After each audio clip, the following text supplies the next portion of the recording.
आज राजस्थान में दो राजनीतिक दलों की बैठक हुई है। झुंझुनू में हुई है भारतीय जनता पार्टी की प्रदेश कार्य समिति की और जयपुर में हो रही है भारतीय जनसंघ की राष्ट्रीय कार्य समिति की बैठक। हमारे साथ यहाँ मौजूद हैं जनसंघ के राष्ट्रीय अध्यक्ष जी भारत भूषण आचार्य जी।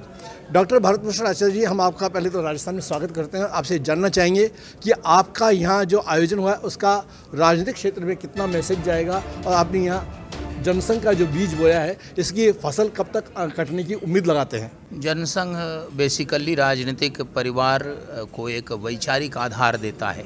उसमें सारे राजनीतिक दल हैं, पक्ष विपक्ष के सारे, उनको एक आधार मिलता है।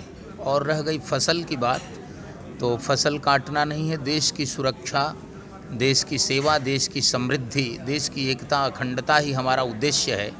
हमने जो बीज पहले हमारे पूर्वजों ने बोए थे, आज उसके फसल लोग काट रहे हैं, लेकिन देश सुरक्षित है। हमारे इस प्रयास का भी आने वाली पीढ़ियों को पूरा लाभ मिलेगा और सभी दलों में हमारा मैसेज बड़ा साफ जा रहा है।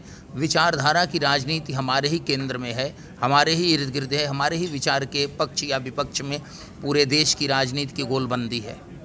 दीनदयाल उपाध्याय जी के सपनों को साकार कर रहे हैं मोदी जी। एकात्मता मानववाद का जो उन्होंने संदेश दिया है उसको लेके काम कर मोदी सरकार को किस दृष्टि से देखते हैं? मोदी सरकार सही दिशा में 2 कदम 4 कदम 5 कदम है, लेकिन दीनदयाल जी के पूरे आदर्श को राजनीति में रूपायित करना, प्रकट करना, यह बड़ा कठिन काम है। उसके लिए पूरे राजनीतिक तंत्र का शोधन करना पड़ेगा और वह शोधन अभी दिखाई नहीं दे रहा है। उसके लिए हम लगे हैं। उन्होंने जनसंघ का स्थापना दिवस भी मनाया। वो मनाते हैं। अटल जी के टाइम से स्वागत करता हूं मैं। जनसंघ का कोई नाम लेता है, हमारे आदर्श का, महापुरुषों का फोटो लगाता है, स्थापना दिवस मनाता है, तो हम स्वागत करते हैं, धन्यवाद देते हैं। इसका मतलब कि जनसंघ की रेलेवेंस है। प्रचंड मोदी लहर के बावजूद जनसंघ का नाम लेना कहीं ना कहीं राजनीतिक रूप से बाध्यकारी है। अटल जी भी मनाते थे। किस प्रकार से आप उम्मीद लगाते हैं कि जनसंघ की विचारधारा के अनुरूप ये बीजेपी की यानी मोदी सरकार काम करे? मोदी सरकार से इससे अधिक अपेक्षा नहीं हम कर सकते। हम तो समाज में जनसंघ की विचारधारा के अनुरूप पीढ़ी तैयार कर रहे हैं। आप कब आने वाले हैं सत्ता में? सत्ता में आना हमारा लक्ष्य नहीं है। हमारा लक्ष्य समाज का इस प्रकार का निर्माण करना है कि जनसंघ के विचार और विशेषकर व्यवहार, चरित्र और चिंतन हमारा अलग अलग है। उसके आदर्शों से ओतप्रोत लोग ही सत्ता में आते रहें, हम आए ना आए। मैं यहाँ एक ये देख रहा हूँ कि आपने पूर्व अध्यक्षों के चित्र लगाए, लेकिन मुझे इसमें अटल जी आडवाणी जी भी अध्यक्ष रहे, उनका चित्र नहीं दिखा। अटल जी आडवाणी जी ने बाद में कहा कि जनसंघ से हमारा कोई नाता नहीं है और जनसंघ के दीपक को यमुना में हमने डुबो दिया है, और उन्होंने नया दल भारतीय जनता पार्टी बना लिया था। इसलिए उनको जनसंघ के अध्यक्ष के रूप में चित्रित करना एक प्रकार से उनके मनोभाव का विरोध होगा। इसलिए हमने उनकी भावना का आदर करते हुए उनका चित्र नहीं लगाया। चलिए, हम यहाँ एक सवाल और आपसे पूछना चाहेंगे कि जनसंघ के समय में जितने प्रकोष्ठ थे, जितने कार्य होते थे, आज उन प्रकोष्ठों के हिसाब से आपके संगठन में क्या काम होने वाला है? और ये सबसे ये मेन आपने राजस्थान में आज जो लक्ष्य दिया है, राजस्थान में क्या आपकी पार्टी चुनाव लड़ेगी? हाँ, राजस्थान में हमारी पार्टी चुनाव लड़ेगी। और जनसंघ के समय जो प्रकोष्ठ थे, हमारी पार्टी में काम के और योग्यता के आधार पर सेल बनाए जाते हैं। हमारी पार्टी में जैसे अल्पसंख्यक मोर्चा नहीं होता, पिछड़ा नहीं होता, अगड़ा नहीं होता, हम सबको एक भारतीय मानते हैं, तो वो सारे प्रकोष्ठ पूर्ववत काम कर रहे हैं। और राजस्थान में भी आने वाले चुनावों में हम अवश्य ही हमारे प्रत्याशी रहेंगे। कितनी सीटों पे उम्मीद लगाएं? उम्मीद कोई नहीं है, तैयारी कर रहे हैं। तैयारी इस लायक कर रहे हैं कि राजस्थान और उससे देश की राजनीति को एक प्रभावी संदेश हम दे सकें। इतनी सीटों पर हमारी तैयारी रहेगी। कुछ दलों से समझौता होगा? हिंदूवादी आदर्शवादी दलों से समझौता हमेशा होता है। पहले भी हमने हिंदू फ्रंट बनाए थे, आज भी हमारा है। कई हिंदूवादी दल हमारे संपर्क में हैं, छोटे बड़े संगठन संपर्क में हैं। हिंदूवादी राजनीतिक, सामाजिक और सांस्कृतिक संगठनों से हमारा समझौता रहता है। शिवसेना को कितना हिंदूवादी मानते हैं? शिवसेना का इस समय हमारे साथ कोई प्रस्ताव भी नहीं है, कोई संबंध भी नहीं है। और उनका 2 गुट में 1 गुट भारतीय जनता पार्टी के साथ है, कांग्रेस के साथ है। तस्वीर में हम कहीं नहीं हैं और हम उन पर टिप्पणी करना नहीं चाहते। दूसरे दल के ऊपर। बीजेपी से कभी समझौता हो सकता है? बीजेपी के ऊपर है।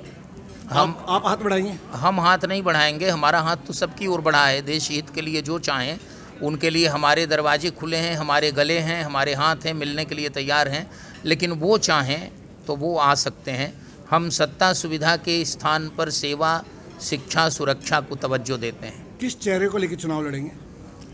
राजस्थान में हमारे कार्यकर्ता लगे हैं, उनमें जनता के सामने वो जाएंगे और राजस्थान की जनता निर्धारित करेगी कि कौन सा चेहरा ठीक होगा। लोकतंत्र का तकाजा है कि जनता तय करे कि चेहरा कौन हो। करपात्री महाराज भी पार्टी खड़ी कर रहे हैं, राम राज्य परिषद। करपात्री महाराज जी जो असली थे, जिनका नाम करपात्री स्वामी जी महाराज था, वो बहुत बड़े दिग्गज सन्यासी, चिंतक, विचारक, दार्शनिक थे, त्यागी थे, महात्मा थे और उन्होंने राम राज्य परिषद की स्थापना की। तो उसके 1952 में ही सर्वाधिक विधायक राजस्थान में आए, हमारे जनसंघ के आए और राम राज्य परिषद के आए। तो स्वामी करपात्री जी महाराज का राम राज्य परिषद इस समय नए रूप में यदि कहीं किसी महात्मा के द्वारा या किसी नेता के द्वारा मैदान में आ रहा होगा तो मुझे जानकारी नहीं है। एक मुख्य सवाल ये आता है कि भारतीय जनता पार्टी, कांग्रेस या अन्य दल जिस प्रकार से उनके हेलीकॉप्टर उड़ेंगे, जिस प्रकार से उनकी रैलियां होगी, उसमें जनसंघ कितना टिकेगा?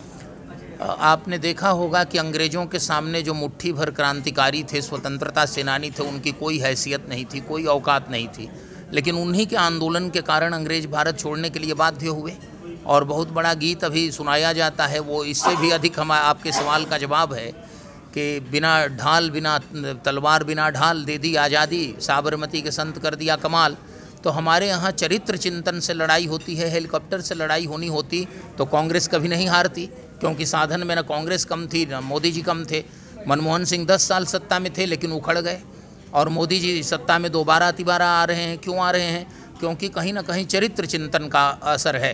तो चरित्र चिंतन जनसंघ के पास विशिष्ट है अन्यों से। हेलीकॉप्टर भले नहीं है, हेलीकॉप्टर का नहीं होना हमारा भूषण है, हमारा अलंकार है। एक आखिरी सवाल आपसे कि आपके जो जनसंघ के चुनाव लड़ने से हिंदू वोटों का ध्रुवीकरण होगा तो मोदी जी को नुकसान होगा, इसके लिए क्या कह रहे हैं? मोदी जी को नुकसान नहीं होगा, हमारे चुनाव लड़ने से मोदी जी को तो लाभ होगा ही, पूरे देश को लाभ होगा। हम चुनाव लड़ते हैं और यदि हिंदू वोटों का ध्रुवीकरण होता है तो इससे पूरे देश को लाभ होगा, देश की एकता अखंडता को लाभ होगा, देश और विदेशों में बसे हुए हमारे भारत वंशियों को लाभ होगा। चलो एक और आखिरी सवाल पूछ लेते हैं आपसे कि ओवैसी ने कहा है कि हिजाब वाली महिला देश की प्रधानमंत्री बनेगी। ओवैसी का अपना चिंतन है, हमारा किसी महिला से विरोध नहीं है, लेकिन हिजाब का जब ईरान में विरोध हो रहा है, ओवैसी को उस पर सोचना चाहिए। ये दकियानुसी चीज़ें, परंपरा की चीज़ें, बेकार चीज़ें भारत में थोपने का कोई तुक नहीं है। ओवैसी पढ़े लिखे हैं, संविधान जो है वो सबको अपने ढंग से चूज करने के लिए अवसर देता है, तो इसलिए भारत में हिजाब इत्यादि का कोई विषय अब दिखाई नहीं देता। ईरान में जब विरोध हो रहा है तो यहाँ कोई मतलब नहीं है।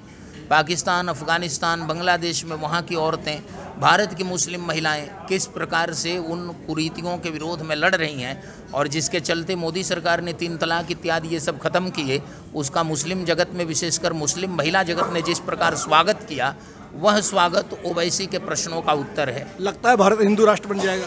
भारत हिंदू राष्ट्र है ही है, भारत हिंदू राष्ट्र है, केवल घोषणा बाकी है। बाकी भारत हिंदू राष्ट्र ही धर्मनिरपेक्ष राष्ट्र हो सकता है, पंथ निरपेक्ष राष्ट्र हो सकता है, सर्वपंथ समभाव ला सकता है। इसलिए कहीं इसमें शक रखने की आवश्यकता नहीं है कि भारत हिंदू राष्ट्र नहीं है, भारत को हिंदू राज्य बनाना है, बस।